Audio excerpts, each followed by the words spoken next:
Hello, everybody, and welcome to the Alien versus Predator Galaxy podcast, the OG Alien and Predator podcast. Although today we're doing Alien, to be fair, is normally the case. How do I always put it? It's Alien, then half of Predator, and then half again for AvP Media. You know, AvP is just so neglected, bless it. But this is regular host Aaron Percival, aka Corporal Hicks, and joining me are my fellow obsessed artists. Adam Zeller, aka Ridgetop. Greg, also known as Still Collating. And joining us is a special guest, a recurring voice that we always love to hear, and she loves to talk books. I do love to do books. It's Sarah, aka Cloudsburst. And, well, if that wasn't obvious enough, we're here to talk about a book. Sarah, what are we talking about today? Today, we are talking about a book, which we've already alluded to, called Perfect Organisms, which is written by Shaun Hamill, who is a new author for Alien. He has done, I think, 2 books prior to this one. And this, I think, is a welcome book, an addition to the series. We'll do a quick round of small, dirty takes and opinions. So, Adam, why don't you start us off? What did you think of Alien Perfect Organisms?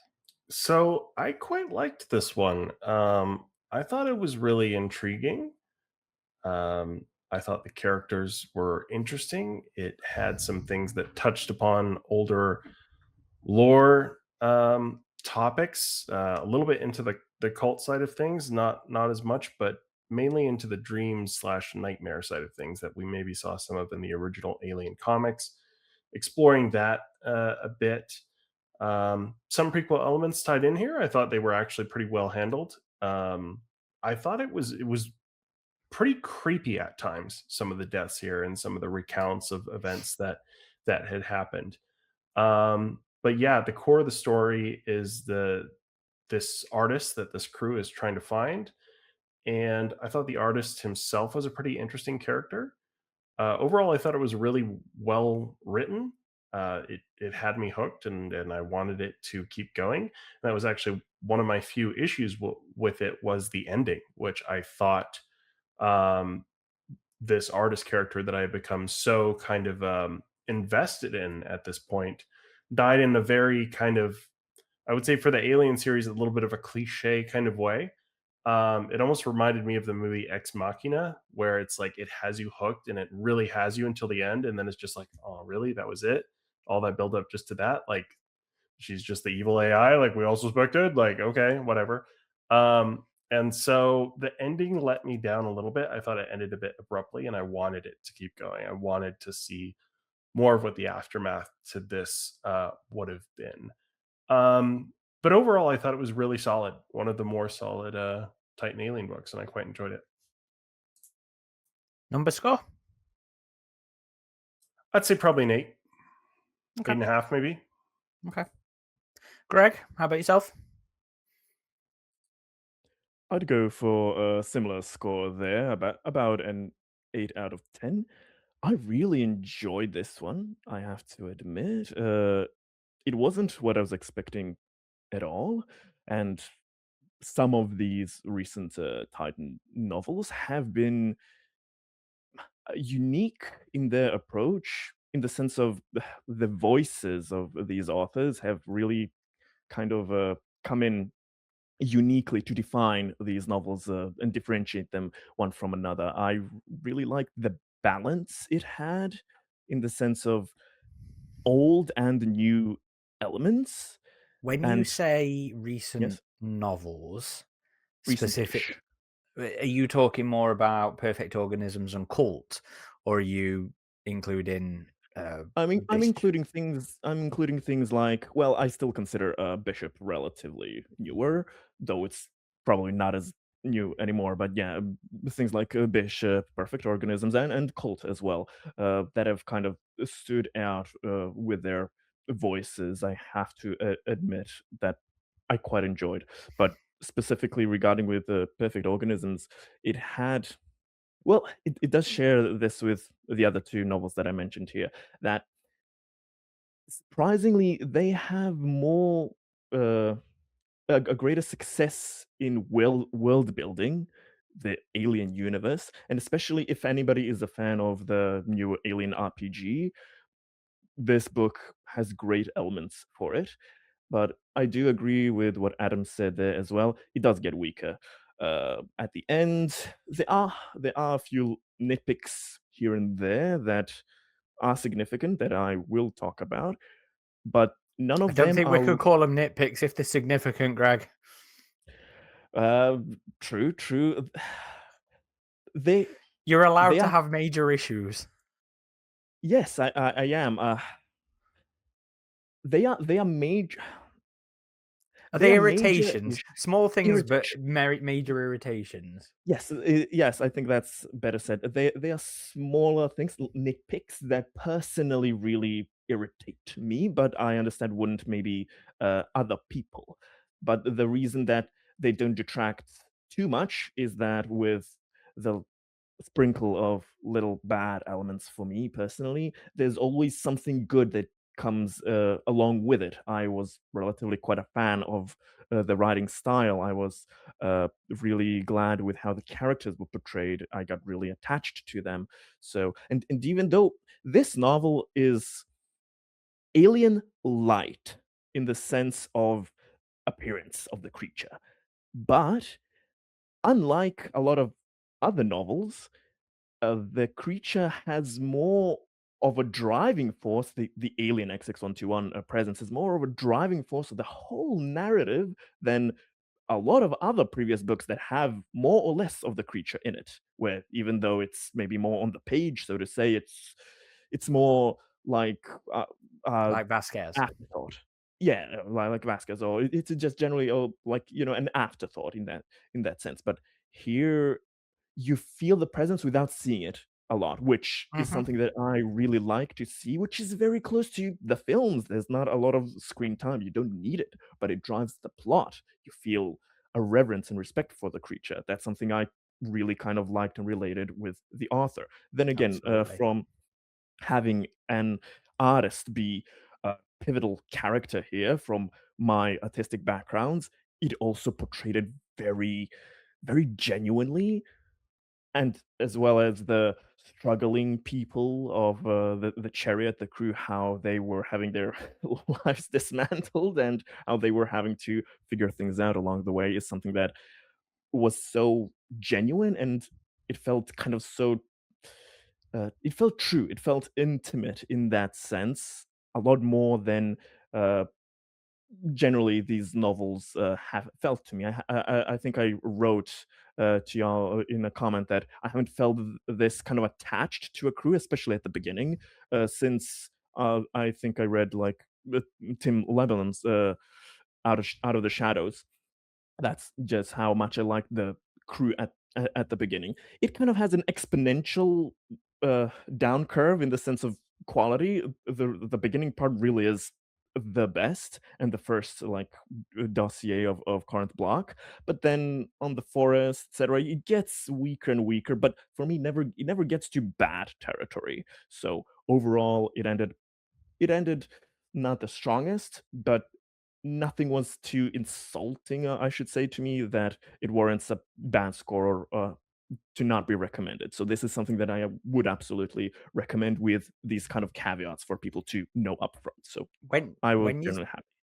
when you say it goes downhill, then are we talking a very slight downhill rather than a Well, it's because the way you yes, say it there makes it it's sound like exponential in that sense, but it doesn't go like to the bottom. It goes and then it then stays at a middling kind of way uh, after the halfway point, and the degradation is then slower. But it's never so large that, to me, I would say that it falls off a cliff or something. That there's elements that I could go on a like huge tangent. No, there are nitpicks that we'll talk about here and there, large irritations, but I am genuinely very glad this exists. I am glad the author tried what they did with this, and I'm glad we have it as another novel, another kind of story in the Alien franchise. I think it's quite adequate in a lot of spaces. Okay. It still sounds like you didn't like it that much, but well, I'm sure we'll dig into it then. But Sarah, how about you? Yeah, so I don't want to repeat what you've all said because I'm in pretty much agreement with the majority of which has been said, and we'll touch on it later. I wouldn't score it as high as you did across the board. And I think that whereas I think um, a non alien universe person could pick this up and read it and enjoy it. And I think that's a big strength of the book is that it refers to different elements and themes that we've seen in kind of earlier installments. And I think it does it really well because it doesn't rely on it. So I think you could pick this up as anyone and say, do you know what, that's a good story, well told. And I think you could pick it up as a fan with that little bit more awareness or thoughts of Covenant or something else and say, oh, I like how they did that. So I do.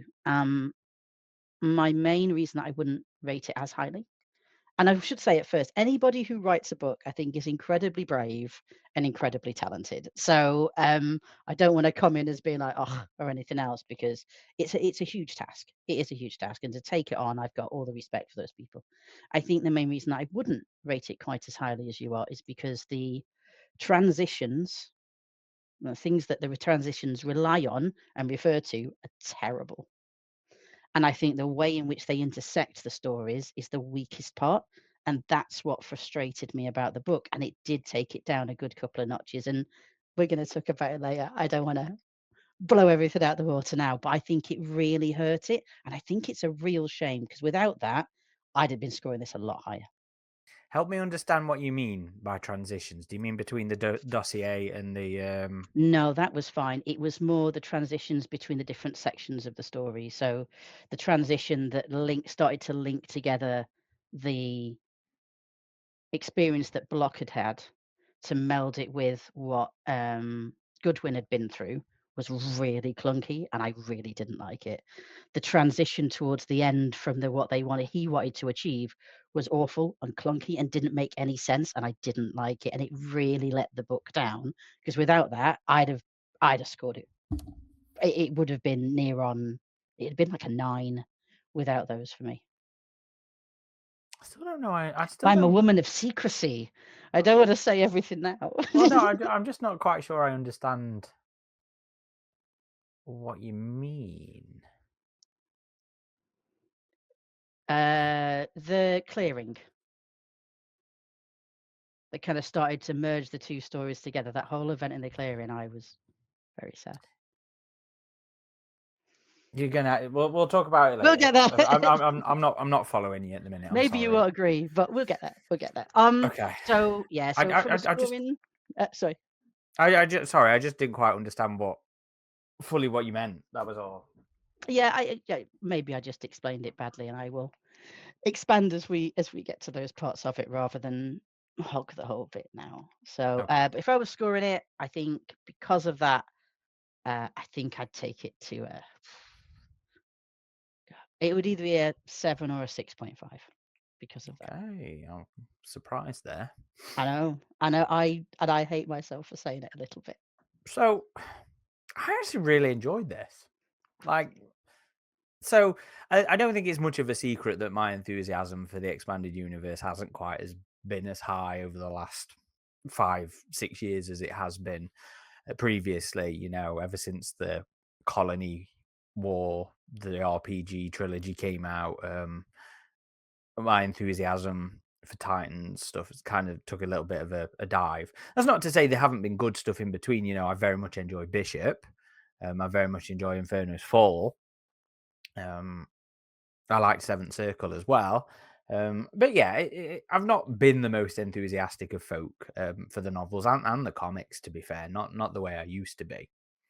Um, but when the synopsis for Perfect Organisms was first released, immediately I was kind of struck by the similarities to um, Music of the Spears. This idea of a person in the arts. Obviously, Music of the Spears is a musician. This is an artist. But I was really intrigued by it. Anybody who is obsessed with the aliens is an intriguing character for me. So I was very much on board with this. I've read it through twice now, and both times I've thoroughly enjoyed this book. Sorry, series, like we're talking about a comic or the or Alien Earth. No, I've very much enjoyed this book.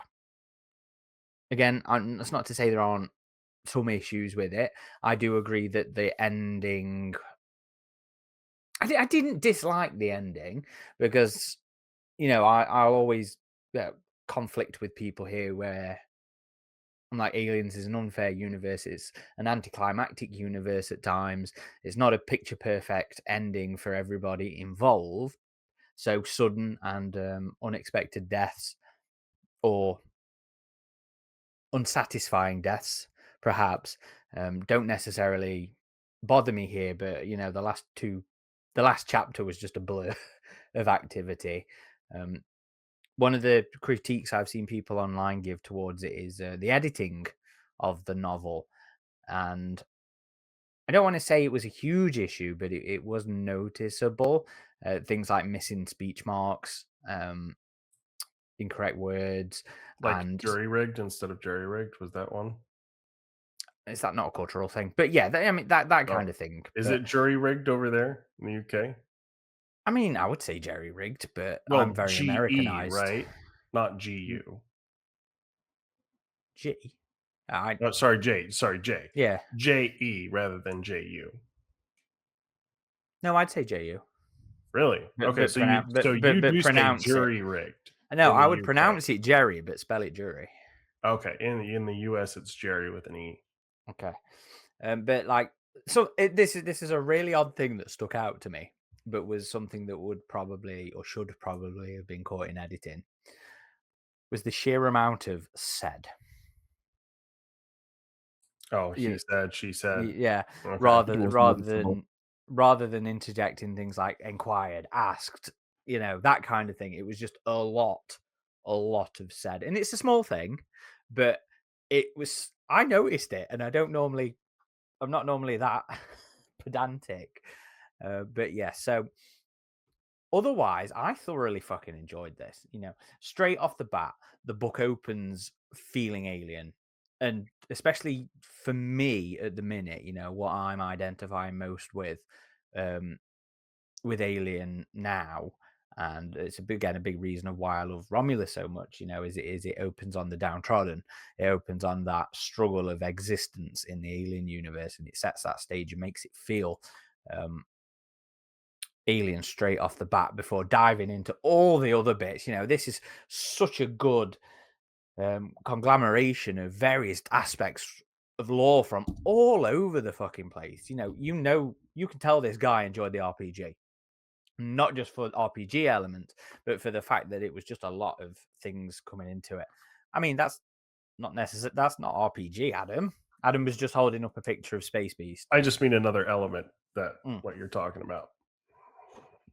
Although Well, that's as still well as Covenant Origins, of course, which is prominent. We have a lot of influences from a lot yeah, of media. all over the See that. place.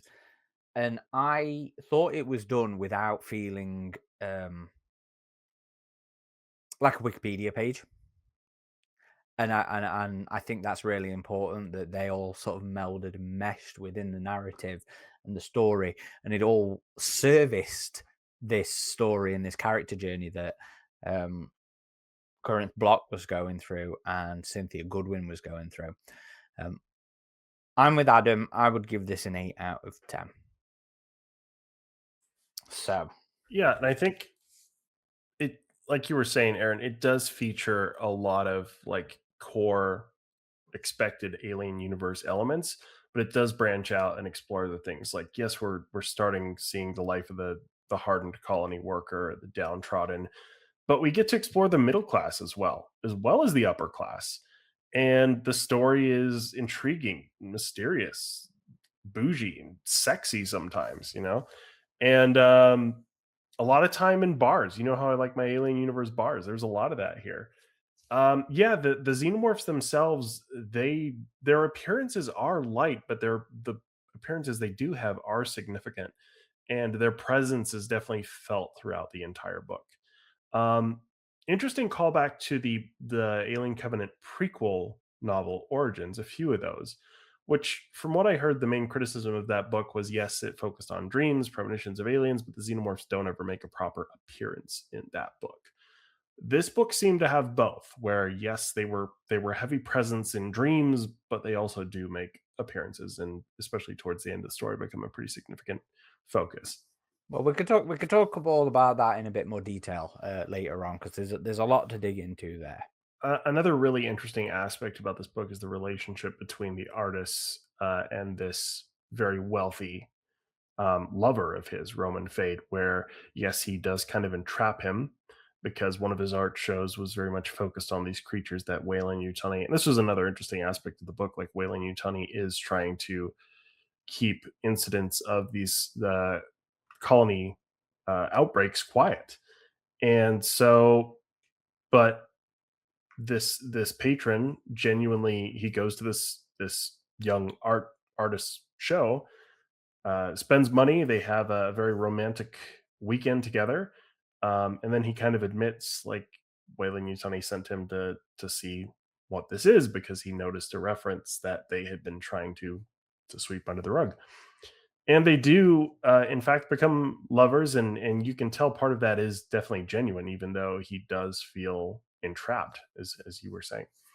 Um, I found what it to be a very interesting, not quite, a lot of what we see in Alien with the treatment of the life and the difficulty of life and the working class and all that kind of stuff is a very apt mirror of what's going off and relatable. And it was interesting to me that Wayland Yutani was erasing things from public record, where at the minute we're seeing brazen stupidity said out loud and just ignored. And that kind of tickled me that they went down this approach of, we'll just delete it, which I fully believe could be achieved by such influential megacorps at this point in time. But yeah, it just made me smile that was the approach that Sean took for here that doesn't quite equate to real life at the minute. And there's a few megacorps in here beyond just Wayland Yutani. I mean, the opening colony is a Seegson colony, and they talk about this prefab dome over these structures that was set up for a very temporary kind of mining situation. Wasn't that how the colony in Prototype was as well? Wasn't that a dome colony? Maybe I thought Out of the Shadows had something kind of along Out those of the lines. Out of the Shadows did have something like that, but I don't remember that Prototype did. I remember they had like little, like unit-sized domed things out in the outskirts, but I don't remember if the main part had that in Prototype. I mean, it is an interesting colony style, and you have to think they're not going to terraform every planet, and some planets may not even Absolutely. need terraforming.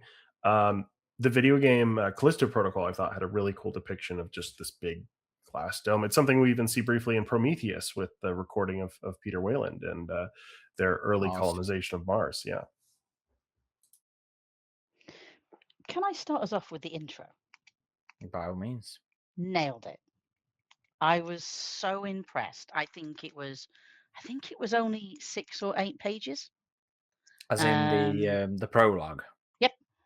Mm. So, and I think that from a set the tone for the rest of the book, and kind of, I think, Greg, you alluded to it as to what you can expect from this book. I thought it was really smart. It introduced the planet, didn't have to explain whether there was oxygen. They didn't have to check it out before they landed. I was like, do you know what? That's really, really smart. I have thoughts on Diaz because I think there's almost within this, there's a second story that could have been told that I'd be excited to hear. Yeah, which is there's a whole other plot going on around Roman and Well and Yutani. But I just thought, do you know what? That is really, really good writing. And I thought it set it up really well as to how it is that people for a planet that's on quarantine just wandering on by, and the fact that that doesn't necessarily reflect colonial marines, but I Hmm. think that it's Briscoe, when he first talks about it, he's like, "We've been here for 6 months and we've not been bothered. No one's tried to escape. Isn't that weird?" And then in the back of his head, he thinks maybe that someone's already been here and done that before we got here.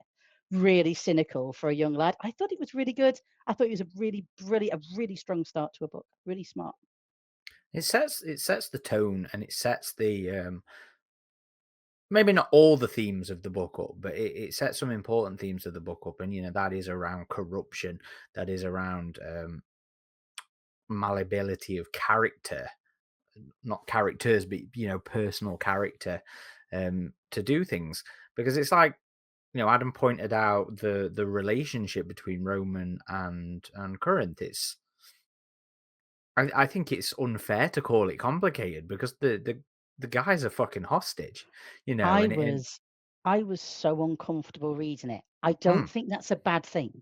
no, I don't absolutely think it not. We're makes it supposed to not, be. oh, don't exactly. And I think the discomfort that we get right from that start, there's an element of that that then goes through the book. And I think it's set it up really well. The minute I read those, I think first time I read it through, I went back, read it again, and said, "You've just told me everything I need to really know.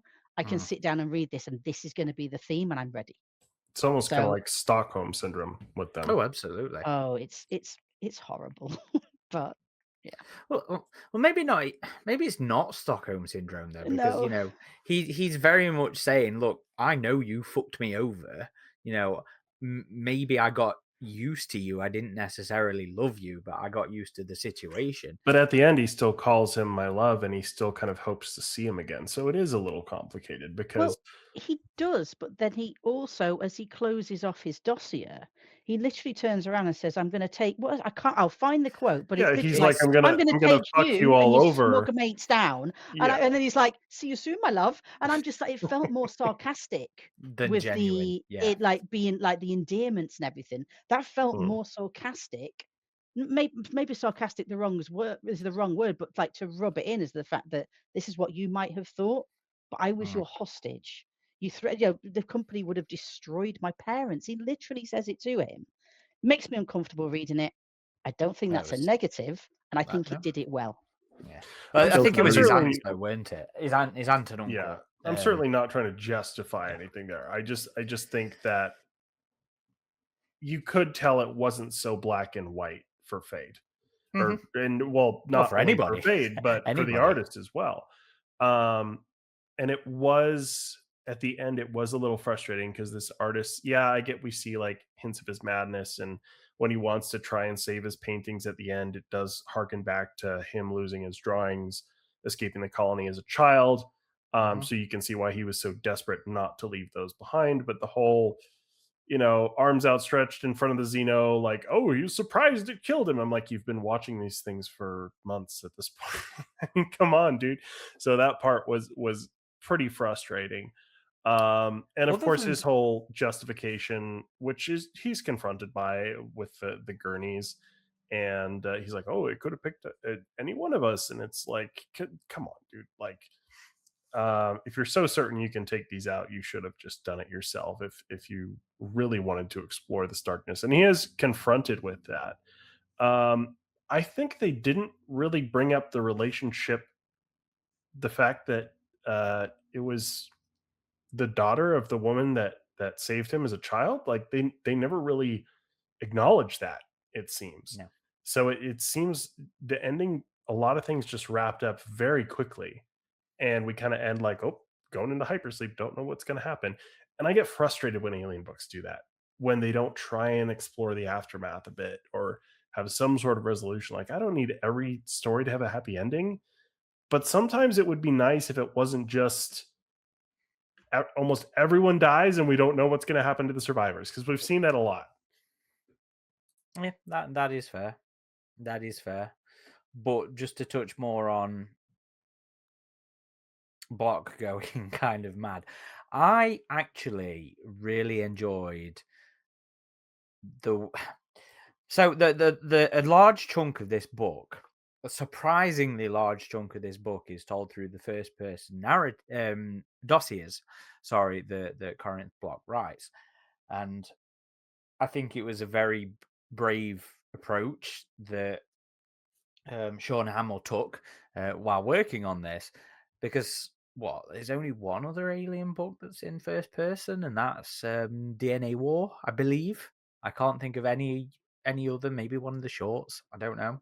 But yeah, it was a very bold approach, and such a significant amount of page space is devoted to it. But it fucking worked. I really enjoyed this slow burn of understanding who Corinth Block was, understanding where his obsession comes from, and the slow, it wasn't instantaneous. This wasn't Golic seeing the alien for the first time, and I say this as somebody who really likes Golic. Is interested in Golic. I can't say I like Golic. It's this nice progression of realization of obsession. These small memories that you then obsess over, realizing and claiming and putting into material, into certainty, and then it just progressed and progressed until it bit him in the arse. And I just wanted to perhaps add probably already thought of it, so it's not adding it. But what I liked was the reflection between Goodwin and Block, Oh yeah, which is yeah, Block absolutely. experiences something that then he's chasing, if that makes sense. Whereas it's like kind of like a nature versus nurture in a weird Mhm. way, which is that there is no reason that Godwin would be having nightmares or anything. She's not experienced it. So it's like she's this natural love me occult, love me woman in the dark. So she's got these natural things that are happening, whereas you've got this other person who had something forced on them in so many ways, and they both end up in the same place for different reasons, searching for what they think is the same thing, but isn't because of that. And I thought it was really good, really smart. And it was interesting that his clarity in the dossiers started to give her clarity in her quest, because you know what, Adam mentioned Origins and some of the critique of it being about the lack of alien. Yes, that is a problem with that, but I found Duncan Fields, unlike a lot of alien stuff, I've only read Origins once. I love Alan Dean Foster to hell and back, but Origins was a middling book to me. Lots of interesting potential in it that it didn't just quite reach. And this idea of the Earth Savers, Duncan Fields, out there be demons, was really intriguing. And this idea of him being tormented by dreams was, it felt very alien in the way that a lot of the old expanded universes utilized the dreams, with the Queen, with the telepathy between the space jockey and Newt slash Billy.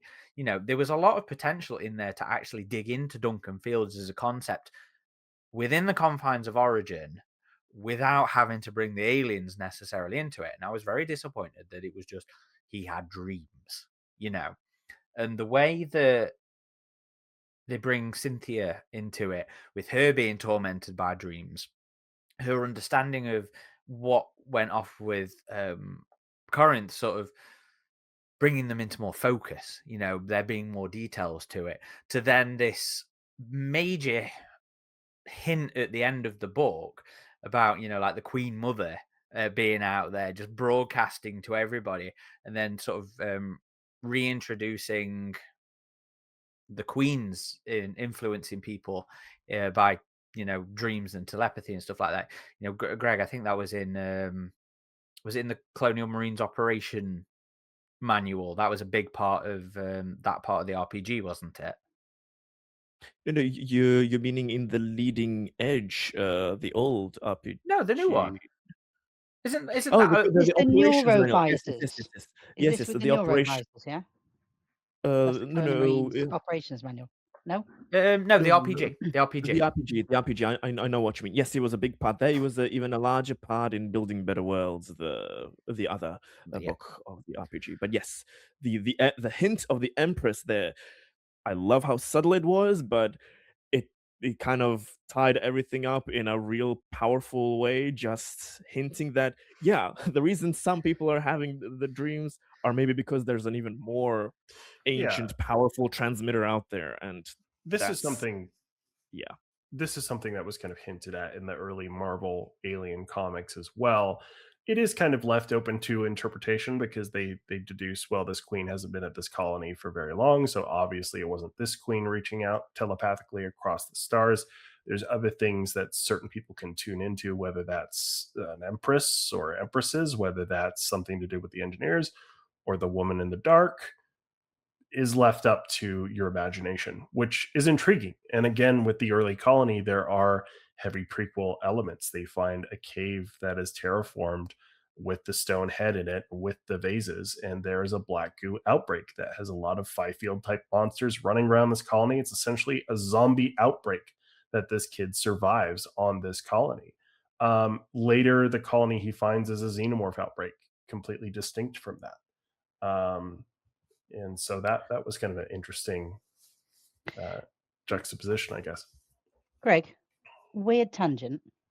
Did you get Satan Pit and Impossible Planet from where they found where Block's dad found the cavern? Uh, So for people who yes. aren't Doctor Who, thank goodness for that. I was like, Greg will know this one. There was a two-parter with David Tennant. This is back in 2006. For convoluted reasons, they end up on a planet that's orbiting a black hole, which is impossible. There's a crew there drilling into the center of a planet that's orbiting this black hole to find out what the power source is. David Tennant falls down the hole. They get into a cavern. There's a hatch in the door. He goes through it, falls down, and realizes that suddenly there's air. There was no oxygen on this planet. He can breathe. He's absolutely fine. He wanders about, finds this creature, and it turns out it's a trap. In order for David Tennant to be able to escape falling into the black hole, he needs to set the creature free. So the only way he can get out is by this very scary creature getting free, which he does by smashing two vases. And I was like, I can't escape this now. I've read it and now I've seen it and I can't help it. So yeah, smashing vases to escape in a magical oxygen-filled environment in a cavern. And I was just sat there going, wowzer. And that was 2006. So I'm not saying it's the same thing, but I couldn't help but think of it. Any Whovians out there, you know what I'm saying? 10 forever.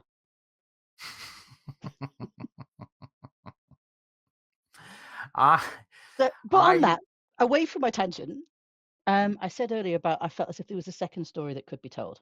And that's when Adam was talking then. That was what I was kind of thinking about, which that there's another story there that turns around and says that. And I loved how it was done in this book. But there's another story there that turns around and says that the reason that Goodwin was chosen was because Roman and Weyland Yutani know that she's having these dreams and everything else because they've been following her or for whatever reason, because of the experiments that have happened with the Queen and the neurovisors, and they're tracking that and seeing what that happens and everything else. So there's also a second story that you could do of those effects and impacts, which I mm, love that they alluded to in the book. I think they did it really well, not taken away from the book. And if it had have gone in that direction, or if there was a book going in that direction, I'd have been over the moon. yeah. I think The there was a lot of threads in this that can still be spun off of. Um, but just to see them, I appreciate a coherent um reconciliation of different aspects of lore. And then again, that's another reason I really like Romulus. I find it to be a very good reconciliation of the prequel elements with the mainstream stuff. So that was a strength of this book, and things like the Empress. Sorry, the telepathy, the possible Empress. The telepathy, the prequel elements, the relationship between the prequel elements and the main series. It wasn't just I don't think it was necessarily just Block making that leap in logic that the two were related to each other, because you had things like him doing artwork and making note of the mutations of the black goo zombies, with the elongated head and distorted features and stuff like that. So he sort of knew there was a little bit of a relationship there. there were some strange details though.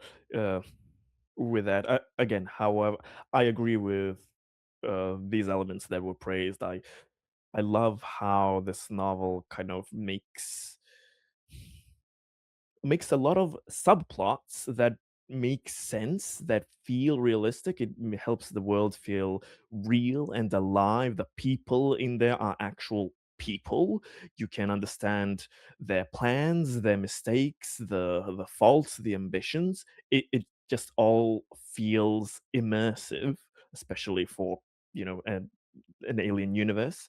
Uh, but there are some details that uh, did make me sometimes question, like, how did that connect with what you were just saying? Like, for that first outbreak, yes, basically the file filled monsters, the zombie like things, or the deleted scene CGI version, or the Fire Team Elite model versions. However, you imagine them there, but there is that the first basic the miner Corinth Block's father that um, gets killed by this black shape thing. Which, what is that? Is that the alien? Is it not? If it is the alien, then why didn't it do anything else? And if it's not the alien, then why did Space Beast in any way connect with Corinth Block? Because he got black goo zombies, and So Space I'm Beast has gonna nothing to do with that. So Well, I well, was, I'm exactly, and I'm yeah. going to put on my Google Queen crown for a moment, as I got slightly over obsessed with what he was trying to describe as having seen. I thought maybe it'd be in David's drawings or there'd be a callback, but no. So it's this microbiological cell type thing that causes diseases. But what made me laugh the most is if you actually look at the shape of it, if you make like a balloon dog, you do balloon modeling and you make like a little dog. Imagine a Minecraft version of that, and that's what I was looking at. I was like, "Oh my god, if that was, like, black and, like, shiny and coming at me, that's terrifying!" But that's basically what it was. So I was, like, half thinking it was funny because it was just this thing, and I was actually not no, that's and then if you think about where it had come from so small to the size of it, I was like, Mhm. "That's goddamn terrifying," and I think I can't remember whether it was you or Adam said originally, Aaron, about the fact that they were ruthless with how people died, which I loved, love a good death. And I think it was one of those as well. Terrifying. I liked it. Yeah, just this idea of a person just being engulfed in darkness, this giant version of something that should have been so small. Because I'm fairly sure the book referenced those microbes before the whole incident. Oh, Um, yes. Yes, they did. I because forgot about that, yeah. Yeah, he was Corinth studying was them in learning about them in at class. school. Yes, Yes, so I like that it wasn't just another alien or alien esque kind of mutation. Um, but in its own way, it still sounded very horrifying. And there's a lot of really good descriptive imagery in the book. There's I got it written down. Let me just grab it off the phone. There was when the aliens do make their fully fledged appearance, and it's just this tidal wave of aliens coming from the forests. He described them as um so when one of the characters got overtook by them, the character was described as being subsumed by onyx, and I was just like, oh, that is good, and there was a lot of sort of examples of that kind of language, and I 100%. I and I just like the aliens being called or described as onyx, because it works so much more effectively than black or darkness or whatever, because it speaks to the shine of the creatures and stuff like that. It's just such a little change in language, descriptive language, but such an effective one. And I think just to add to what you're saying there, and echoing something from earlier, is I liked the fact that there were multiple ways of attack. You had stealth attacks, you had all out hordes, which were all described so beautifully and so well. And it wasn't just, oh, it wasn't the stereotypical view. It was all of the ways in which they can come for you. And I appreciated that. And I thought that from a descriptive perspective, I think he nailed it. Yeah, I agree, Aaron, especially with what you say that how you word these portrayals is important for the alien, especially since the creature is a very visually focused monster for us. It's very visually unique. And in this novel, you have an artist who paints, how do you portray that visual beauty, grotesqueness, the awe. So you have to find a parallel in how you phrase it. And that is something that I extremely appreciate. I think that may be the biggest thing I appreciate in this novel, that you can feel the author's awe and respect for the creature in that sense. It doesn't have to be always there, but when it is, you feel that it's written carefully and with reverence. That's why that felt so good. It's And I small chunks, but nice. And they use that specific word when Goodwin does see the queen at the end, that she's in awe. And there's a really interesting moment where, even though she thinks she could die, she's implanted at this point, she bows down before the queen, which is just a really interesting moment, I thought. well, she does say that's when she gets her answer, though, isn't it? That's when she realizes what the answer to her question is. Um, the cycle of life is her answer. But just to sort of talk about the language, talk about the treatment of the aliens and stuff like that. The way that Hamill writes Cynthia's reaction to Corinth's artwork, I think, is a very good sort of parallel um, to the aliens. That sort of reverence to the aliens themselves, and it's this awe, this obsession, this perhaps not longing, but this interesting realizing and understanding what you're looking at and bringing into clarity those details.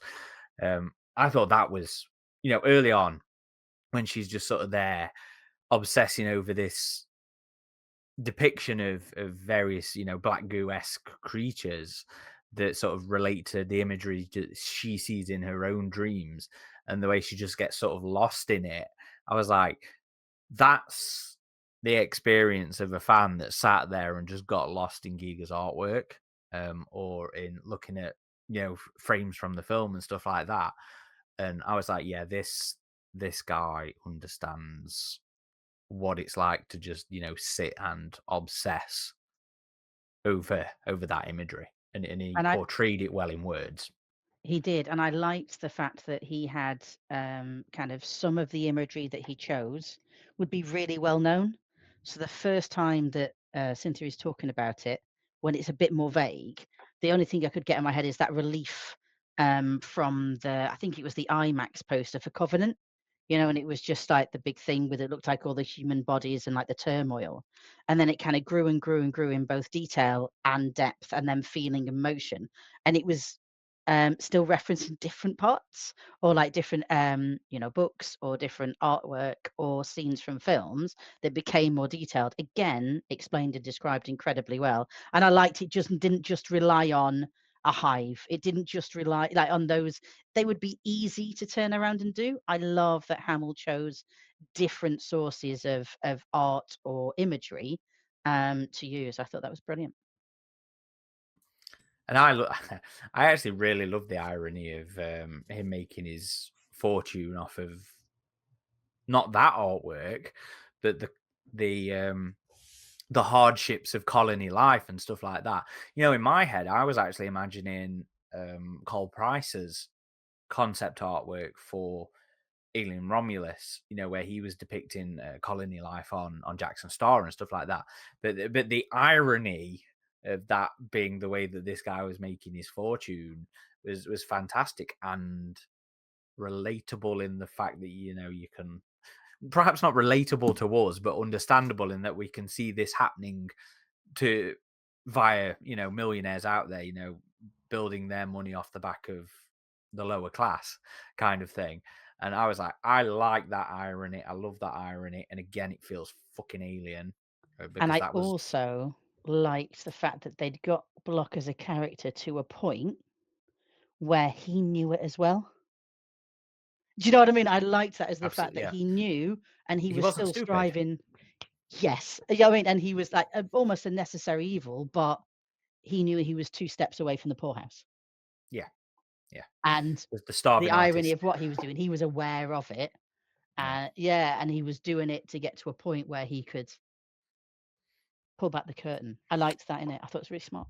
It was one of the most intriguing parts of the book, I thought, was just the description of painter's experience with art, even just going to school, having gallery showings. I mean, it's something I personally can relate to, having gone to art school, having been to opening gallery showings of the things you have to talk to people about, and the kind of ways art is interpreted, and what's being trying to what is being attempted to be expressed with the art. Um, and yeah, it was. I think they name dropped Bosch paintings, right? Like in a mode of comparison, which again makes me think of the Alien Covenant poster, right? How that went purely artistic with that depiction there. Um, and it did tie into, again, suppression of art, uh, powerful forces that see art as dangerous, and something that needs to be suppressed, which is something we've seen throughout history, with censorship and things like that. So just the explorations of painting and illustration and someone's career in art, I found was quite intriguing. It did fuel my disappointment that his ultimate demise, I felt, was very kind of tropey. I would have liked to have them talk about their shared kind of draw to the darkness more in this bunker he had been holding out in for so long. Immediately, he drugs them for this plan, and it just feels so rushed at the end with how intricately it was all described throughout the book. It feels at the end we're just kind of rushing through Mm. getting to the ending, unfortunately. While And the there last there were some other characters too which were lost. I expected to see the android again because they kind of hinted that maybe the android could have survived that fall. Never see him again. Um, the artist does have some synthetics wandering the facility that are keeping an eye on things. They ask him to search for one of their friends who was taken. I don't think that leads anywhere. I don't think they ever find her. So that's something, again, that feels set up that is never closed off. There's this dog they come across, and the dog chest bursts. I don't think we ever see the dog alien that's never described. So it feels like we have a number of these things that are set up, and this person is killed in the tent too. And at this point, I'm kind of agreeing with Sam. I'm like, come on, your captain's being a little slow here. Like, you should have opened that tent and got her out at that point. Like, so there are some frustrating things in the book for sure, as much as I like it. I was just going to agree that the last 30 pages are certainly they move at a much faster pace than the rest of the book does. I don't want to say the book's glacial or anything, but the book takes its time. It's very slow and methodical in the reveal of information through the dossiers, the movement that the crew take over the planet. It's 3 or 4 days or whatever for them to get from the crash to the colony. It's a very measured pace. But then when it comes to the last 30 pages, it's like the book just wants to really finish. And that's not to say interesting stuff doesn't happen in those pages. It certainly does. There are some interesting moments between Corinth and Goodwin, because she's always fighting this, sort of urge to tip too far over into the obsessed madman, which I don't think the book ever truly portrays Corinth as. Perhaps that last moment is a bit too stupid, you know, but I don't feel like the book commits to portraying him as a Paul Church or anything like that. Um, but their interactions with each other is a good way of you know uh, di- discussing that kind of possibility of going either way, and really sort of committing to being the mad scientist, so to speak. So there are good stuff in there, but it does really feel like it just wants to finish, and that is I think the biggest flaw in the book. So for me, that clunk began on the journey between the chariot and the colony. So earlier I was like, there are some things that really hurt this for me, and took it down a point or two. And this is where it started for me. So I liked the interjection of the dossiers. I'm really happy. Everything they were covering, we've said that. That goes without saying. So they find the dog. Fine. Am I right? Was there a golden retriever in Hive? Yeah, Was that Mac, Norbert's yeah, little friend with the? I liked it was a. I liked the fact that it was a retriever. That was a nice little callback for me. So they describe coming into this clearing that makes her think of a fairy circle. So we know it's circular, and there are colonists tied up to trees by resin. She specifically says it's a resin that's got them against a tree, and then there's these eggs, and they've been chest bursted. Okay, fine. But then we go to eventually when we see Block and we find him and everything else that happens, there's a colony over there. So why are there eggs over here? If it was like the yeah. eggs Okay, that fair. Fade had brought over, then they wouldn't be attached with resin because where have they got the resin from and why would it need to be resin? So for me, I went, oh, and it wasn't, I didn't realize it until afterwards. And I was like, oh no. So I went back and I said, that makes no sense. And it was like he wanted to, and the big part of it from it and a takeaway right in the middle was that Goodwin says she sees these eggs and makes her think of the vases that Block described in his dossier. And I was like, no, it doesn't. It literally says a line of vases. What does this leathery egg have to do with a vase? And I went, ouch, that hurts. It's the way in which the story has been put together has been masterful. I've really enjoyed it, and suddenly there was this jarring, like, "Oh, no, I don't this isn't great. This isn't Too great." And it too was much of a when I leap was in logic to connect them. yeah, and that's Okay. why I think when we were talking and you were talking really succinctly, and I agreed about this rush to the end, it was almost as if there were some parts I liked the pacing. I could have done with a longer book. I'd have kept reading. I was really enjoying it.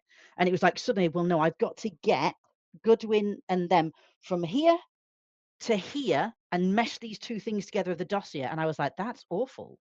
I don't understand why you've chosen that way. That's let it down so much. It is suddenly this leap. And yeah, so I found that extremely clunky. Um, I don't know what you think, but for me, I was that immediately just, yeah, I thought, oh dear, this is where the decline, for me, not completely, but this is where the decline began. That logic leap I had at the moment in the dossiers that overall I Mhm. enjoyed so much.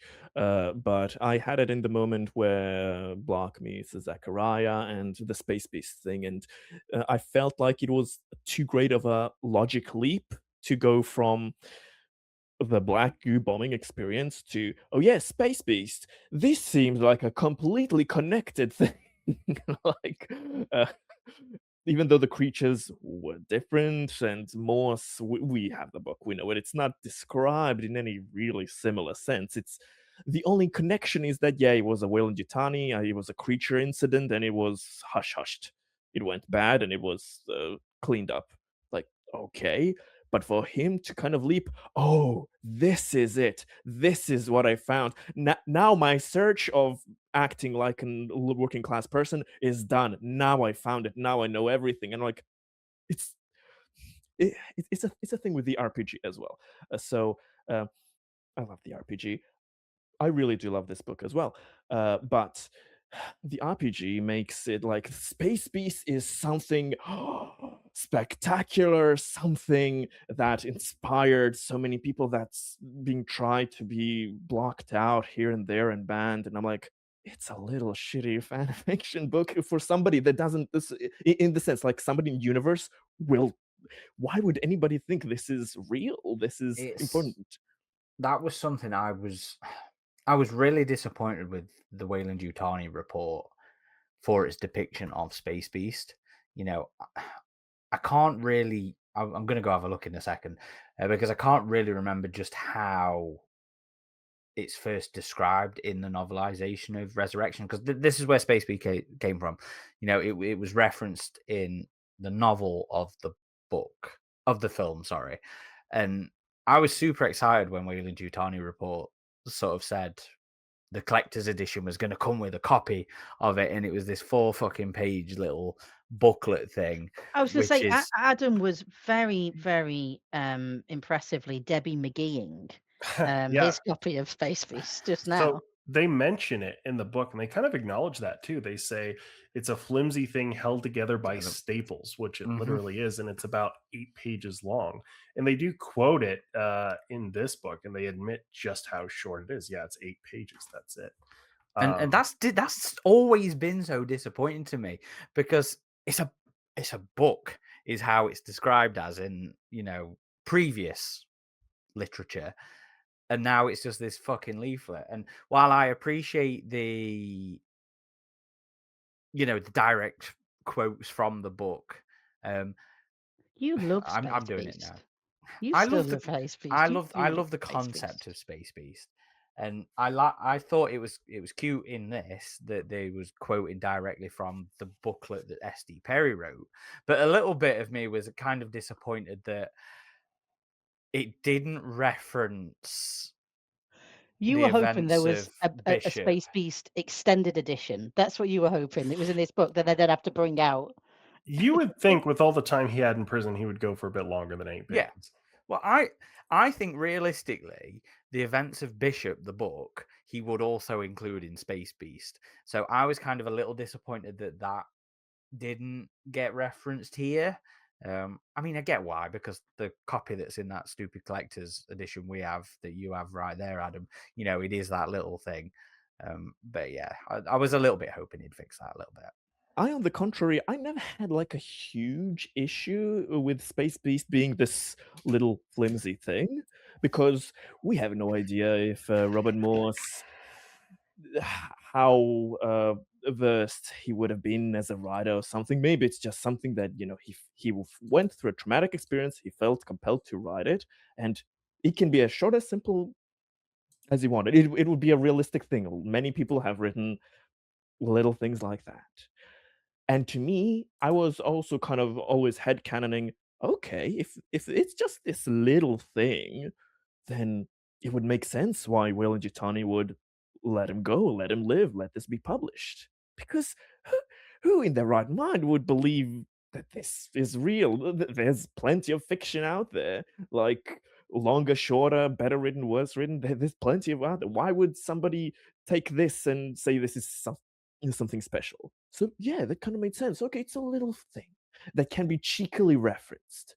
But then the RPG makes it out that it's like a hush secret that nobody knows, but everybody knows that. Oh, if you've got read these few pages, oh, you'll feel something special, and then um, it gets to books like these where you have Corinth Block on this journey. He's trying to figure things out, and when he gets through these pages, something just clicks, and now he can fully recreate his horrors that he imagined. That's kind of a logic leap that this book has such well orchestrated narrative and beautifully written moments that really feel like quality literature, and then it just has these jolts, as Sarah said, these kind of jumps of logic moments where something's either rushed or just not fully thought through. For instance, I didn't even notice what Sarah pointed out that yeah, it wouldn't make sense for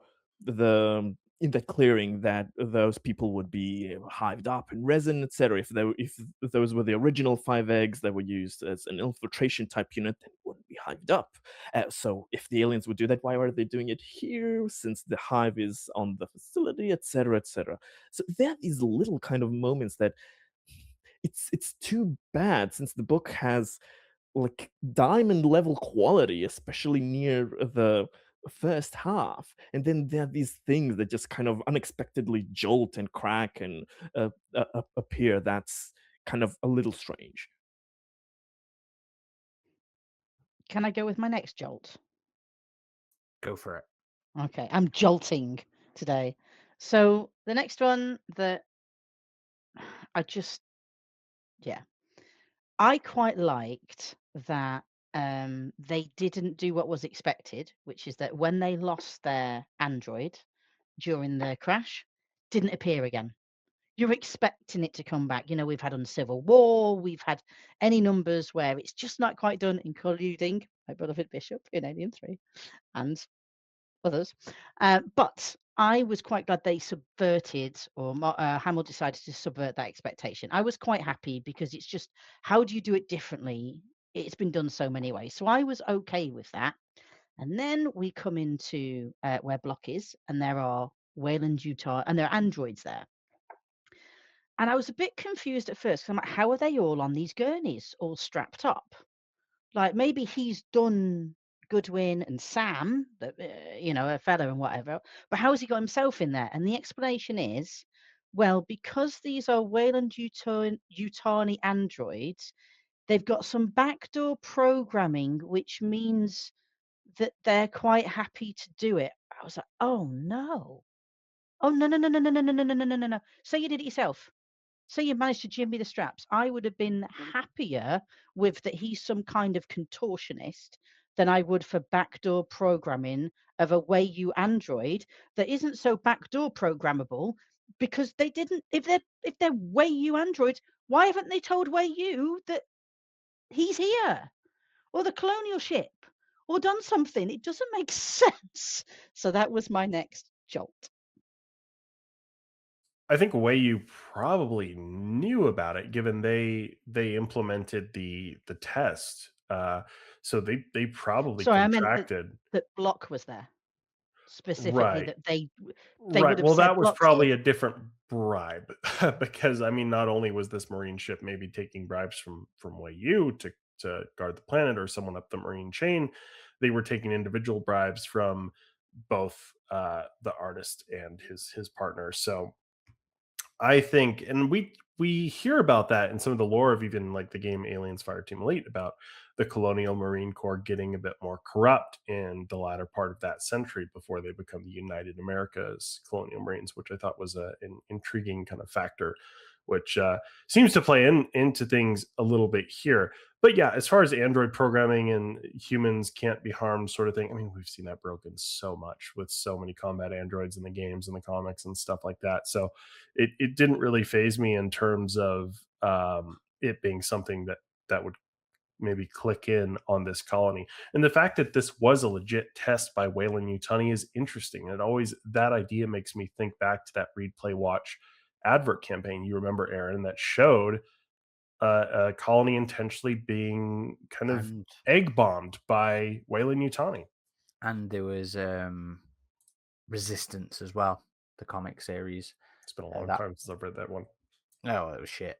But that was one that was about them deliberately infecting a colony ship, if I remember right. It's some bullshit like that. But yeah, we've seen that concept before, and I get where you're coming from, Sarah. I do get it.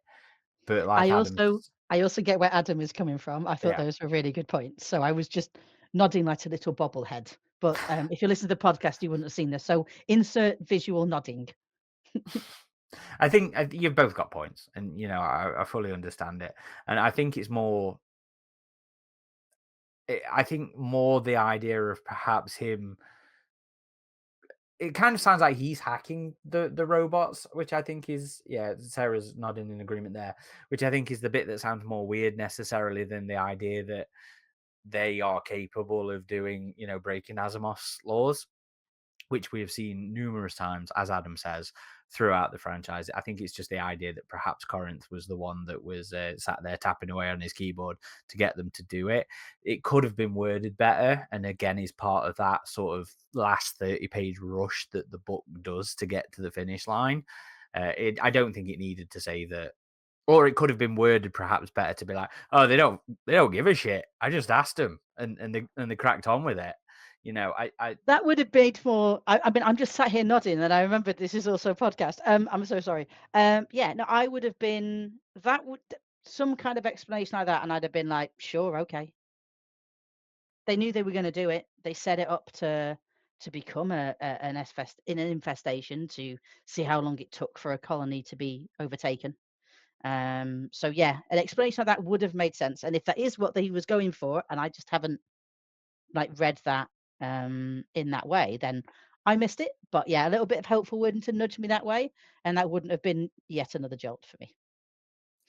Yeah, yeah. The kind of confusing aspect of that situation is if they are happy to infect anyone and everyone, the synthetics under the company's orders, then why would they even keep letting block meander around them?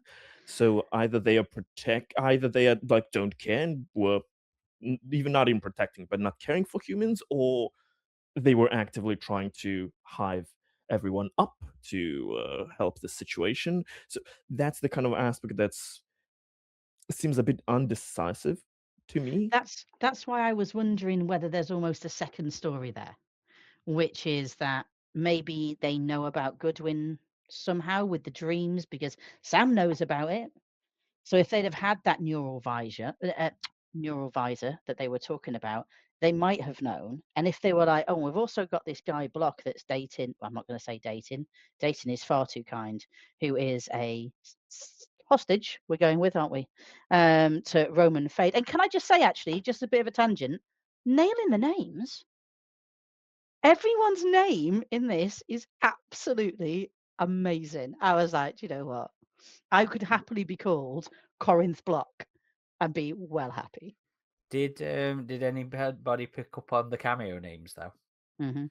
I got For White, right? right, and White was savage. I was like, "Do you know what? I'd wanna be that character as well." What a character that was. I got, Go on. was it Steinfeld? Yep. I got I got Yep. that one.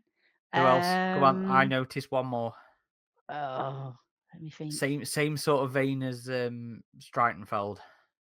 That's it, Streitenfeld. I I think there was, and I didn't write it down. So in that case, I Okay. don't know. I'm Okay. gonna go with I don't know. Kurzel. Sam Kurzel. Oh, for for Covenant, right? Yes. So Yeah, we had the name of both of course. Prometheus and Covenant's composers in here as characters, and But I was so yeah, I that was makes so sense. gl- That I makes was sense. so glad that Sam was referred to as Sam because it might have got a bit on my nerves if he kept showing up as Kurzel. It might have been a bit too on the nose. White was a little too close to being on the nose for me. Yeah, but The relationship between Sam and Goodwin was an interesting one as well, between, the captain and her pilot. And she was very cold, kept people at a distance. And he was fine with it at first, but as things got a bit more intense, distance kind of grew between them, more on his part.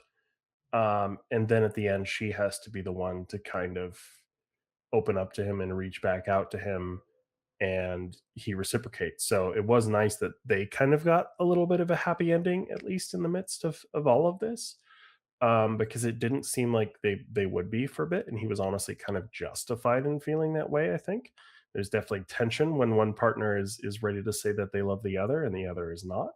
That happens. So yeah, I thought their relationship was also an intriguing one. Again, it goes to the relationships of conveniences on the long hauls through deep space that seem to happen in the alien universe. The the drama between the characters, the development, the dialogue, the way they acted, I I really do appreciate it. It felt very uh, visceral and compelling, and it did give me some of those old, you know, Stephanie Perry novelization vibes in the sense of these characters that how do they feel when they're facing death? How are they reacting to romances, etc.? It's something that's not too often explored in the Alien universe and in Alien uh, novels, but I felt that it was explored in a very harrowingly almost realistic way when you're dealing with these stressful situations and the meandering you're getting of, well, who am I? How am I really feeling about this? Am I ready for this situation? Am I trying to run away from it? Am I masking this? It all felt very nuanced, layered, and complicated. It felt realistically messy Hmm. in the best possible way. And it was they challenged internally. She was challenging herself as to her behaviors. I always used to be very critical of how Steve and Stephanie Perry handled sexual stuff in their novelization, because I always used to find it quite juvenile. And quite And trivialized. yeah, but also to that side of things, Scott's intentions was it would be super casual. It would just be something they did out of sheer boredom and out of sexual frustration on these journeys. So perhaps, yes, it should be trivialized in that sense, but I don't know. When I used to read the old Perry novels, or when I read them when I was in my 20s, I my opinions and reflections on how sex was handled in those books was it felt more like teenagers writing about sex. And then when it came to things like Echo. I really enjoy Echo, but I'm so frustrated by how horny that character is throughout that book. But what Hamill did in this, it forced distance between the characters. Their romance. There was a forced gap between their relationship, and she briefly, fleetly considers trying to pursue, a connection, a physical connection at points, and Sam's just like, get fucked. I'm seeing the way you're treating the rest of this crew. Do you think I'm just going to jump in the sack with you while we're here?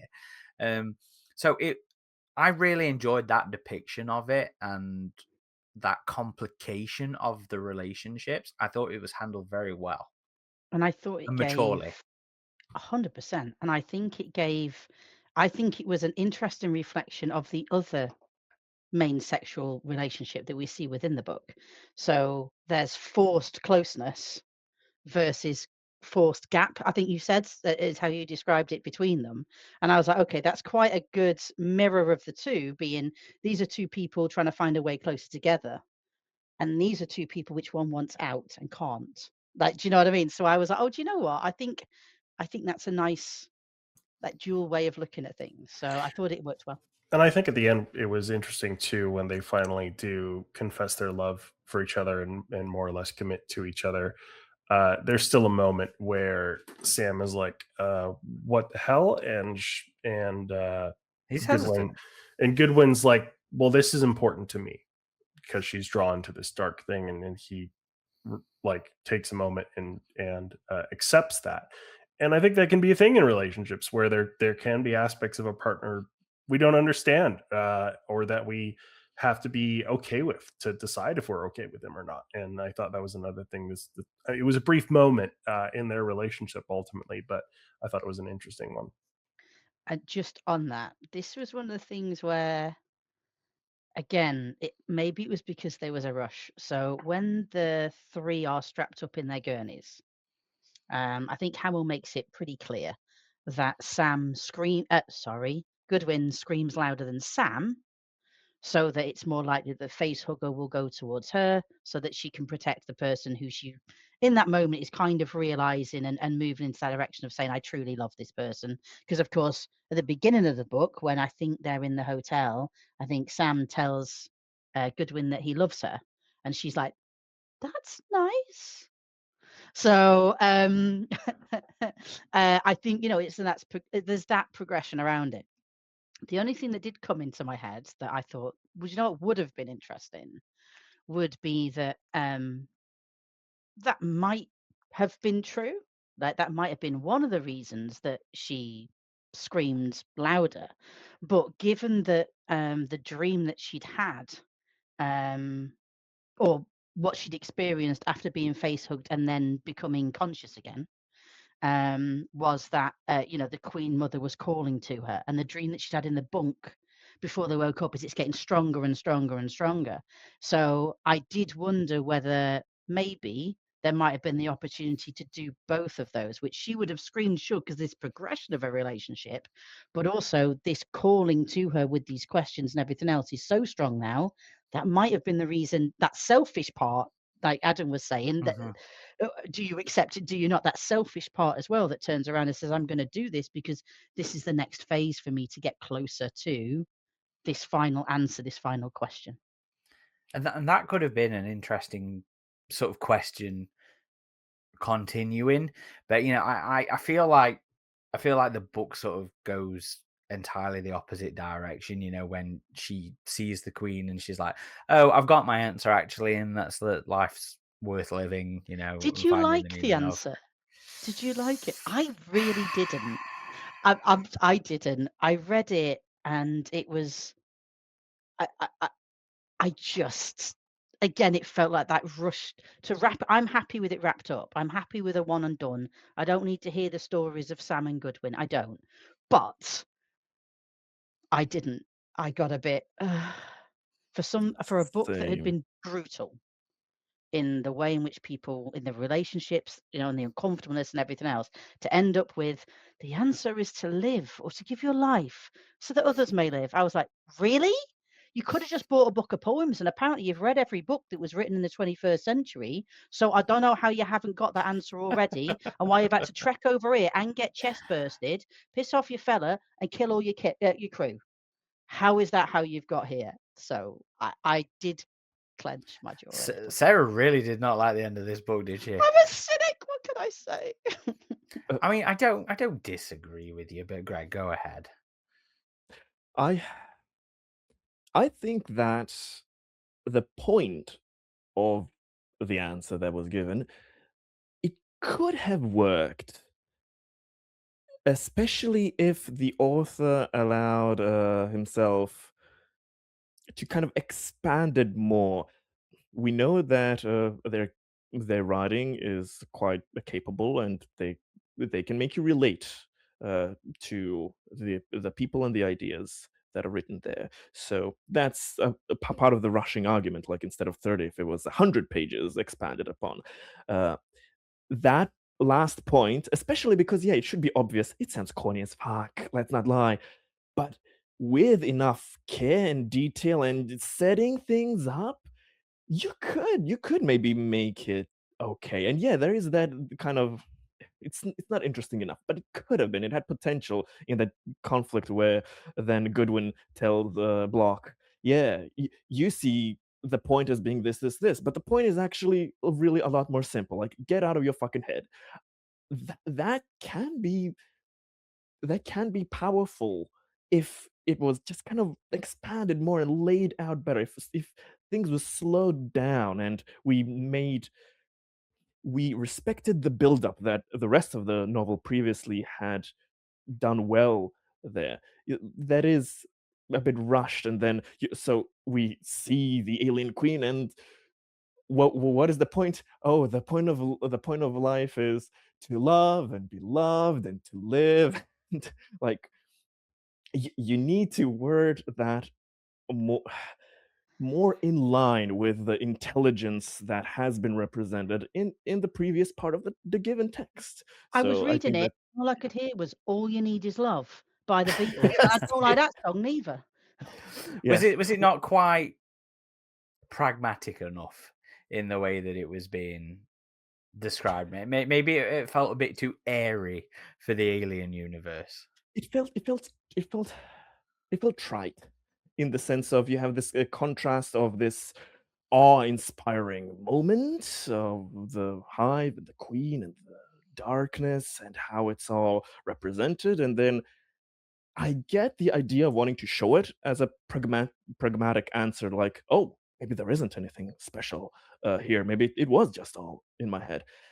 But I think it should have been written differently, definitely. And I think that also connects with the very, very, very ending there when so Goodwin finally gets to sleep well and doesn't have any more nightmares happily ever after when she has a goddamn queen in her chest. So the first time that she can sleep Oh, we without don't know it's a nightmares. queen, Greg. We don't know it's a Oh, sorry, queen. sorry, sorry, sorry, sorry. Yeah, yeah, yeah. But still, so an alien. So the first time she can sleep without nightmares is because she has an alien. When she has an alien in her chest. So even though what Sarah says about um, why she screamed, that maybe she wanted a connection with the alien, even though probably that's not what the author is going for.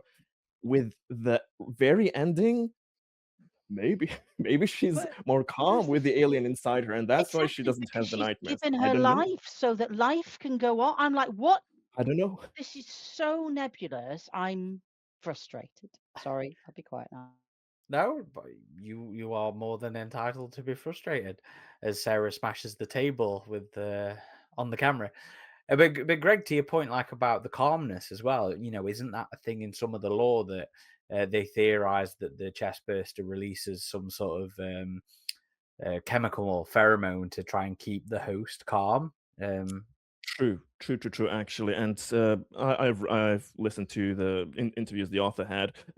He is extremely like versed in the alien Yes, media, so uh, I wouldn't be surprised with that at all. Actually, if there is something, maybe a deeper hidden meaning or some other reason why she felt so calm there in the end, it just feels strangely jarring to what was previously. But as I said, I wouldn't be surprised if there is just something that just going over my head in that sense. Aaron, what was the book where the euphoria pheromone was like a significant factor? Now you got me trying to remember it. I can't remember. I just remember it being a thing in the past. Hmm. Wasn't that Back to Hive where it's the doctor and him and his girlfriend, they both basically overdose because 'cause they're being taken Well, at the that end that because 'cause they're that all was he's that off was his them tits all the take time. that was them taking the royal jelly. Oh, sorry. There was Okay. a more recent novel that dealt with it. Mm. I think I'm just trying to remember what it was. Possibly, but there is something in Earth War in that sense when the one of the first victims wakes up. They've never felt this better, this good. Oh, maybe Oh, it's in the prototype. very first fucking comic series. Yeah, it's in the comic series, certainly, Yeah. but it's maybe also I think in the novel prototype. I think it's possible there. No, yes, yes, it is prototype because it's talking about it's the fucking infected guy that they experiment on. Yeah.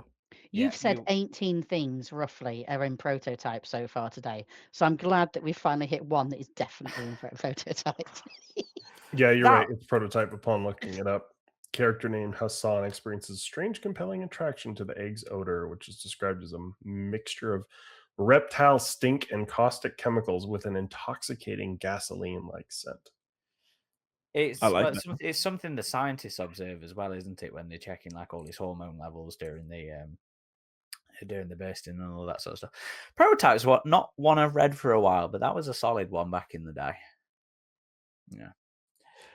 I had a question regarding the colony itself, so New Providence.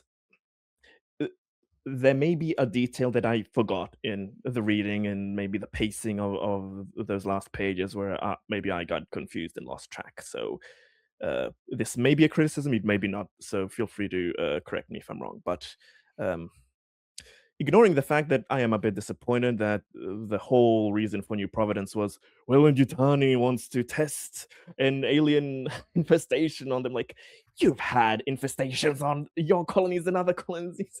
What are you testing that's different here? Like, you've seen how it works. On 200 people, not much of a test, man. Maybe on a different population size, different results, but okay. So they want to test this on the colony, but they have a bunker. And so you want to test this, but you lock down the bunker so you're not making a real objective test of any kind.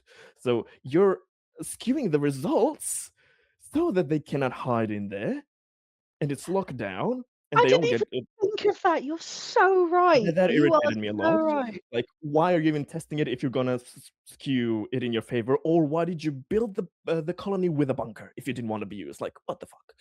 But it was like a harsh weather bunker. Well, okay, whatever. So that's strange. But the thing that really confused me was block, then was holed up in the bunker. Now, so the others were not able to get in the bunker, but he was. He came there and he survived. Did it say? Did I maybe forgot? It Does he it have It any just literally actual said the door was abilities? open, so yeah, he it let was himself in unlocked. and shut the Yeah. door. And he said from the Okay. tapes or recordings or whatever, that's how he knew that they'd locked them out so they couldn't get into the bunker, like you're saying, which did skew the data, which makes it pointless of even doing Oh, it because the maybe the scenario. synthetics opened it later when everybody was hyped up. Maybe the synthetics opened and But It's the but went. backdoor to what programming. It's the backdoor programming. They went outside, stuck some eggs, got some resin from nowhere, put people against the trees. Those androids blame androids are it's to blame for everything. it's the last 30-page curse again. Yeah, I mean, basically, I adored so much of this book, but the But the bits of the end. book that mostly get me were actually on New Providence, like the Corinth Files, amazing. Napic Station, lot of amazing moments. The prologue, bloody amazing. It's just when on New Providence, it had also some quite good moments, some quite What good do you moments. mean? It's Do you not mean more in New Providence? Do you mean when they get to the colony yeah, no, no, itself? no. Yes, mostly in New Providence, but also on the planet. It had great like horror moments, etc. But this kind of tangents into my other. This is a little pet peeve. This is a personal thing. So many goddamn uh, so much wood, so many forests. Like this is something for the alien universe in general, and something because the RPG has kind of championed it as well. I And get with the also, engineers you can say that, but when they land, they say they're 50 clicks away. So I worked that out, right? Because I can't do in my head maths. It's That's like why I do 30 over miles. calculated formulas. Exactly, which is equivalent of me walking from where I am to Peterborough. Basically, it's like 32 miles. That's the same distance. So I had a little look on Google Maps. And there's some quite hilly bits. Not mountains are out, but neither do they. They've not got to swim across a river, have they, or anything? So it's 12 hours and 50 minutes if I was to set off. So reasonably speaking, I do a couple of hours walking, then I have a sleep. Then I get up for basically the whole day. I have a sleep and I'm there. Takes them like 4 days. Well, I'm like, you what are you don't have to doing? go through a forest that's But like, dead close trees. maybe then, it but was can more you some imagine where they're tougher terrain. I was okay with squeezing that. between them, like breathing? I'm just saying it takes them an extraordinary long amount of time. And This then they talk about we've got this really long way to go and gosh, gosh, gosh, gosh, gosh. Next thing you know, the minute they have to run, they're in there within about 20 steps. And they're at the colony. I'm like, hang on a minute. You just said you had like a good few hours walking to do. And now you're magically, yeah, that bit was a bit. Sarah nitpicking there. Sorry, Uh, that was a nitpick. I No, really liked this I book. don't but this is where it feels like those comments towards the editing of the book are kind of like in order. In some ways, it does feel like perhaps we got a pass that wasn't quite final, at least at the end. I don't remember if they explain how he gets into the bunker since it was locked down. He But yeah, just said I the door's open. their trek through the forest, I mean, that was a cool part of the book that was dark and eerie and reminded Hmm. me of a unique setting I'd like to see xenomorphs in. People Oh getting yeah, snatched from their tents and stuff. Again, it makes me think of something like The Ritual on Netflix. Just a dark, spooky woods movie with xenomorphs would be awesome. It is just kind of a brief kind of section of the book where they're in the forest there. But I thought it was a unique setting for the xenomorphs and helped contribute to the overall creepy vibe of yeah. the book. Even setting aside the logic of like the fairy circle, the visual imagery of it was really good. This idea of the circle of trees with hosts hived up around the trunks, the eggs in front of them. It just reminded me of a very ritualistic um, sort of image, which in some ways feels quite appropriate because the book focuses on so heavily on uh, maybe not religious sort of experience that the characters are going through, but in some ways it does feel quite ritualistic in alien-esque ways, the Earth Savers, um, the religious, semi quasi religious experience that whatever that they're going through, and just the imagery of it itself. I was like, this is really fucking creepy. And just the callback to the fairies and the fae, I guess is the correct way of putting it, isn't it? But just the callback to that, because proper fairy folklore is fucking horrifying, isn't it? They are not cute cute creatures. Um Tinkerbell, they ain't.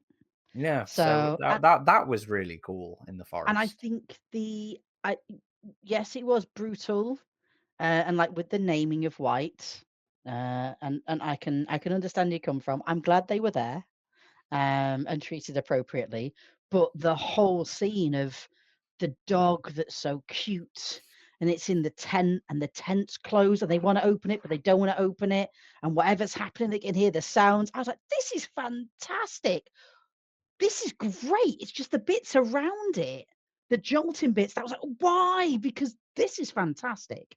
Everything else, it was all through the forest. I hear you, Greg, that they're in more trees, but trees and forests are scary, and never whistle in them for anyone who's worried about fairies, by the way.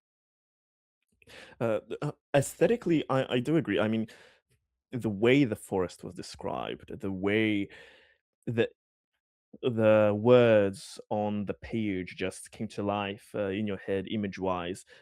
You really do feel that in these trees, behind these shadows, there may be something diabolical, something insidious waiting to take you in the night, and especially using that imagery with the tents of being snatched out of your tent, or the dog bursting, that one. God, that was harrowing.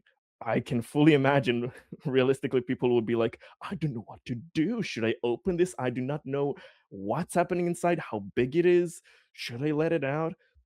It felt disgustingly And horrific it in the went best on possible way. forever. They Yes. didn't rush it, and that's why it frustrated me with the bits they did rush and when I got jolted, because for the bits that they didn't rush, which was much more of the book, to be fair, they nailed it. That tent scene felt like it went on for about 18 pages when I was reading it. It obviously wasn't that long, but it was so tense. And to Aaron's point earlier, uh, with this example that Greg's given, I liked how they treated the creature. I also want to echo what Aaron said about it having those kind of religious elements that uh, now I actually see it a bit more clearer in the sense of uh, you can look at this as so Block, this was forced upon him in one way. Goodwin had those nightmares since her early years, so they both had this kind of life altering experience, something they feel they don't understand, mystical, etc. And then they go to the planet, they go to this colony. It was in a sense a pilgrimage for them, going to this holy unholy site to find this their nightmare originator, their unholy deity that's been poisoning their minds. What's happening, to see how they would react. So yeah, now that you've said, I this actually really does have a kind of parallel as a dark sci-fi pilgrimage to this location, about people being brought there in unexpected ways, which again with the author and their interviews, it makes uh, a lot of sense with the details that they've been explaining. And it just feels like a reflection of fandom in a lot of ways, in our obsession with the experiences, with the imagery, with the way it makes us feel. I've said in the past, I'm chasing that high of the nightmares that it gave me as a kid. So, it's a very, I mean, I don't want to say we're all craving fucking death or anything like that, but in this way that we're obsessed with the creature, the franchise, the themes, and all that kind of thing, I thought it was a nice parallel to our experience as fans. Anybody got any other specifics they want to talk about Perfect Organisms, or have we hit all the notes? I think it's just overall a really solid book. Even with the 30 pages at the Yeah, end, even and with the unsatisfying conclusion for me, the bit of a loose ends hanging, some things that were set up that didn't pay off. I still think just the tone and the way it kind of brings you in, the characters were all really compelling. Um, Pretty solid. Cover, I remember, was mocked a bit when it was first revealed. That poor intern at Titan, he must come to work after seeing a cover reveal and just be ready to just cry at the effort that he's put into these covers, and the internet just rips him to shreds for him. Yeah, it looks fucking awful. Cool concept, Cool concept. cool concept, poor execution. Please go hire some fucking artists.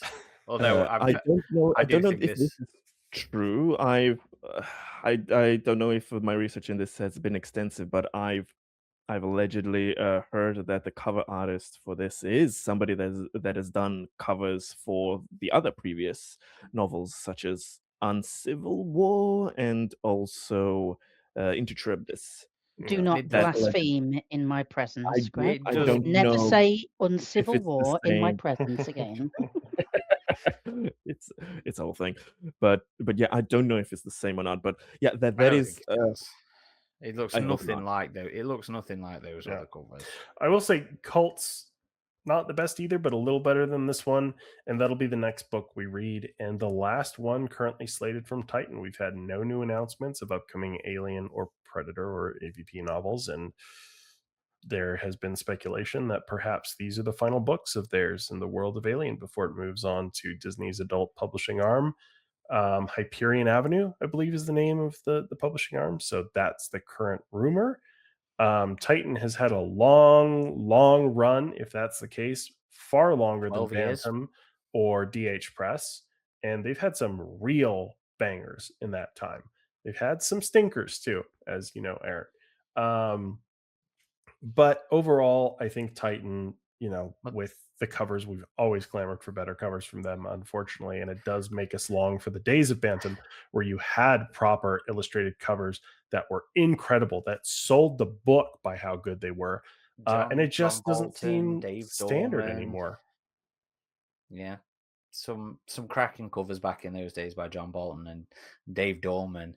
And even some of the republishing, when they came out in the UK under Millennium, there was some new covers that were done for the UK republishing, and even some of the other European languages.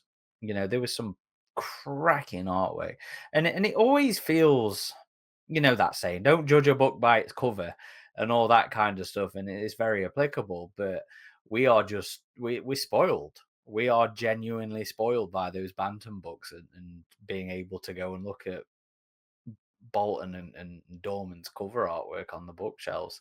So when we see all these poorly photoshopped or rendered things, I feel like a little bit of a jerk for always complaining about it, but yeah, I people think I do think but we judge should books by covers. They do. It exactly. can't be avoided. I mean, it's on a shelf. That's what you're seeing. You're perusing other books, unless you're like a dedicated Alien fan.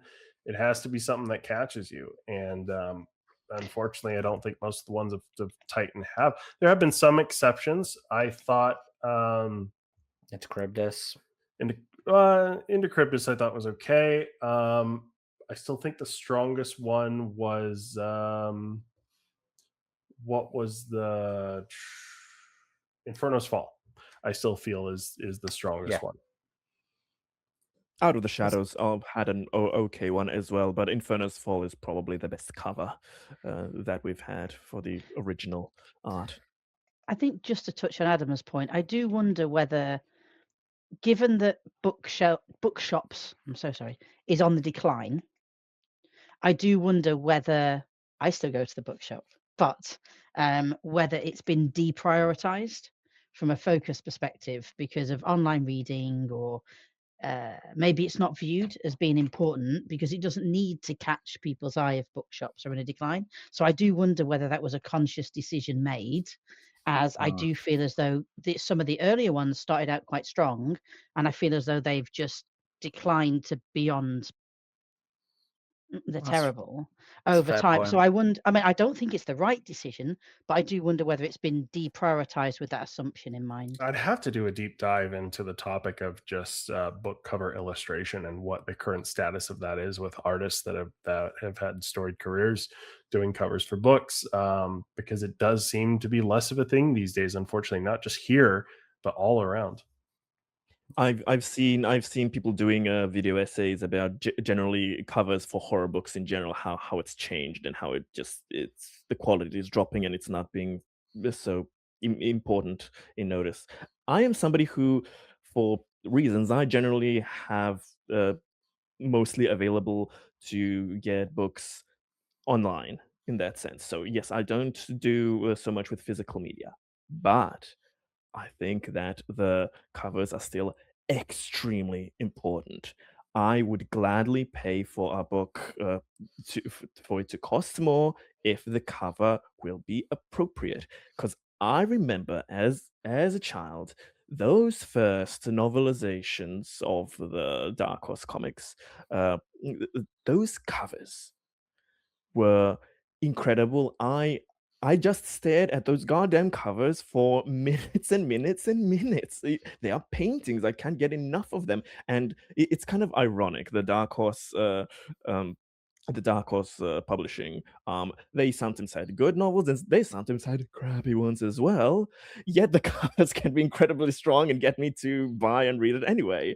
Where here, I have to actively fight my fight or flight instincts in this case for books when I see something that makes me go, oh, and like, oh, okay, the book is actually not how its cover portrays, but it's the first thing you see.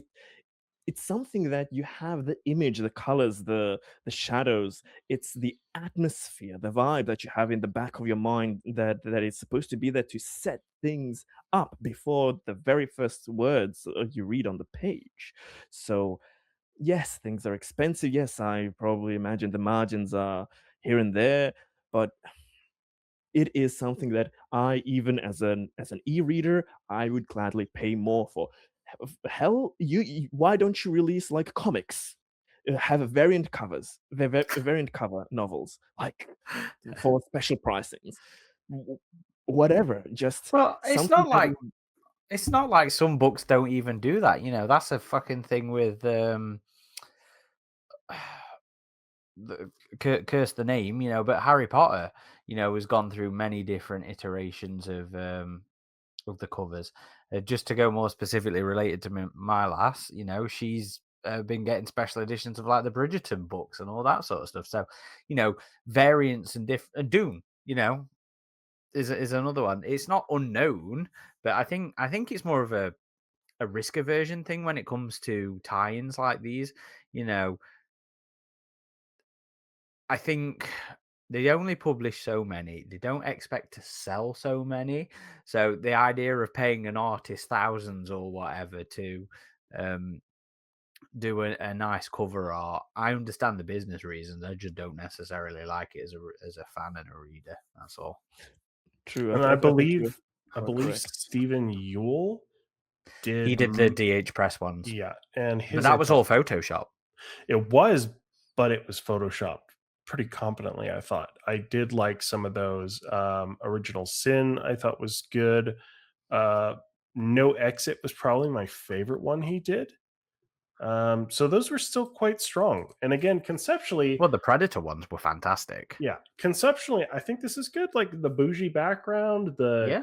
the gold frame, but I think this is just like a Fireteam Elite render model or something like that. Well, it even sometimes Yeah, looks a little bit like a figure, a little bit. yeah. So So for reference for our audio listeners, the cover art for Perfect Organisms is a picture frame with an alien in it, with like decorative kind of wallpaper on the background.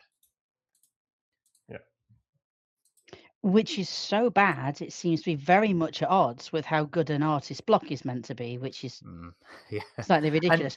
and the picture frame itself is also like made of alien body components. There's like a little face hugger at the bottom with hands sort of wrapped around it.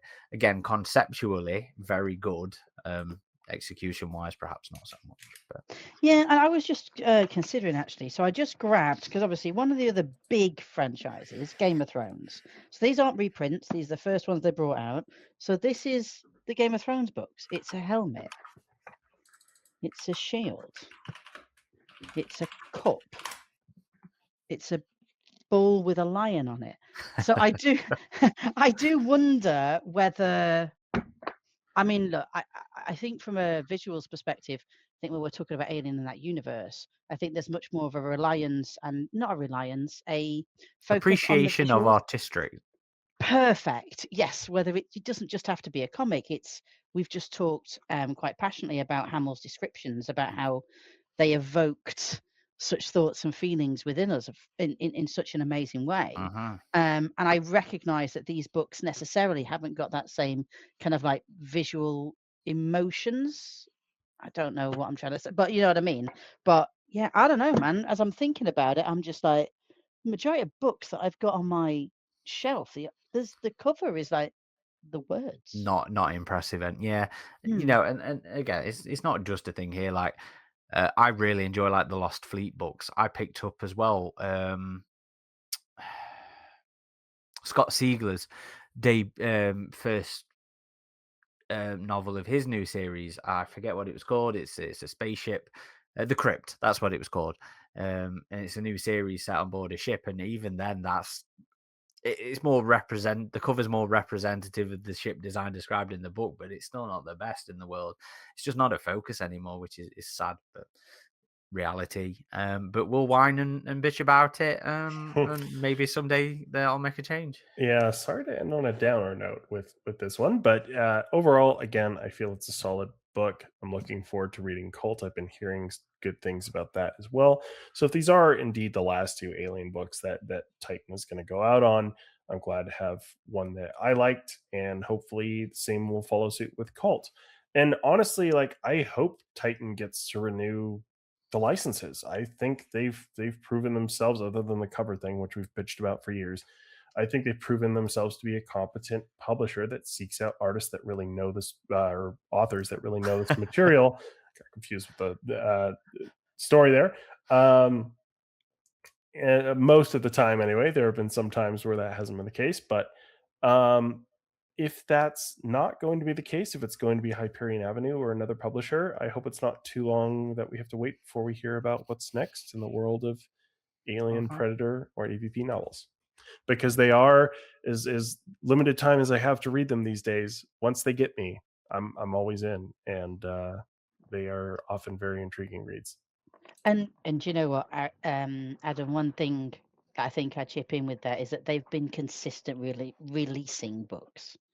Yeah. Do you know what I mean? They've been very regular. I'm not saying that necessarily quantity is better than quality, which has felt like a few of them, but we've always had something new. They've kept filling that pipeline.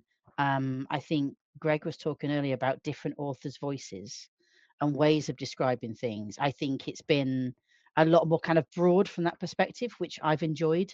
So I think they've taken a really good shot, and I've appreciated the volume of books and novels and different voices that we've heard and Yeah, seen. and Over about 12 years, they've done 20 plus novels. and I still remember that first time in 2014, sitting down to read Out of the Shadows. Mhm. I was in the hospital for a family member for extended period of time, and they got me through a lot of that. And um, here we are, this many books later. It's been really impressive that Titan has put out so many, and I would say most I've enjoyed, Mhm. more good than bad, I would say. Absolutely. So um, again, I hope this is not the end for Titan, but typically we'll have heard new releases by now, so I do have to wonder if those rumors are true. Um, but if they are, then solid run, other Yeah. than the covers. And Colony War. Yeah. But yeah, no, I do agree. I've really enjoyed Titan's run. And perhaps this is the wrong episode to start waxing lyrical on their run, because we do still have Cult to go through. But again, I stand by this book. Last 30 pages aside, and some leaps in logic aside, I think it's very obvious Shaun Hamill both loves and appreciates the Alien franchise. and he writes it well. A little bit of extra polish, and I think this could have been, up there even higher. But I still think it's just slightly better than solid. I do think it's an 8 out of 10. Issues aside for me. We'll go Sarah. We'll let Greg cushion the end. Sarah, final thoughts. Read the book. This is a good Mate. one. Shaun deserves a round of applause. I think there are some very interesting concepts, and if you can work through I explain them as jolts. Aaron described them as logic jumps. If you can work through those and square them off, you're going to love this book. Cool. Gregory.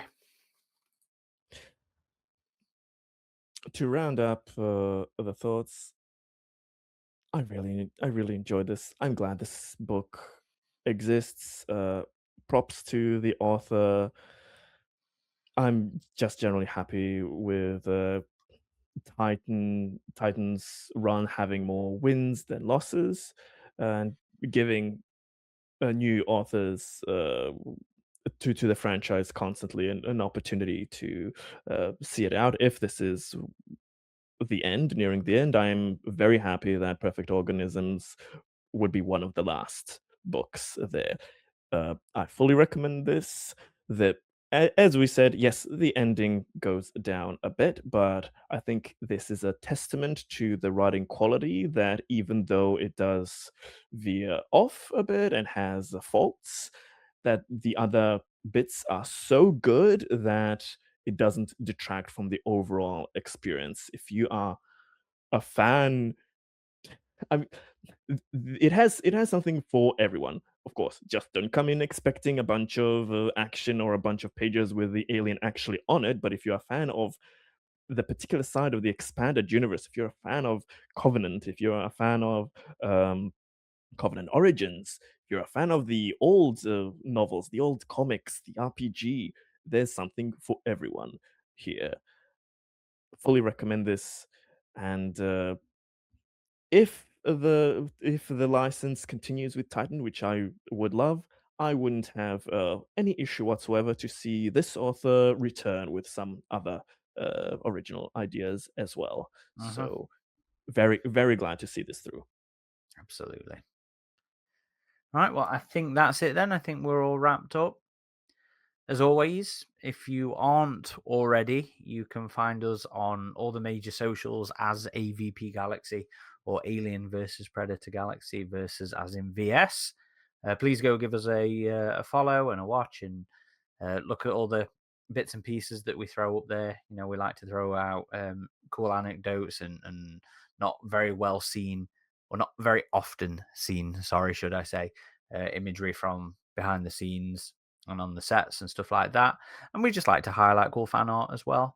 And that's where you also find our links to our content, news, original stuff, original articles, interviews. We very frequently interview folk who work on the franchise on this podcast. By the time this comes out, we should have an interview with Dan Trachtenberg, the director of the last 3 Predator films. I've also reached out to the writer of this novel as well. So hopefully we'll be getting him on to talk about it. And, we do that very often. So there's plenty of stuff for you to go listen to on the podcast feed or read on the website, on the socials. The website itself is avpgalaxy.net. If you're listening to this, we also have a YouTube channel where you can see our pretty faces or see video versions of our content. And most Sunday nights, we also stream video games. So you can come and chat along with us as we do those. But yeah, I think that's everything. Anybody else? Nope. Getting shaky heads. So thank you everybody for listening or watching. This has been Corporal Hicks. Ridgetop. Still collating. Cloudsburst. Signing off.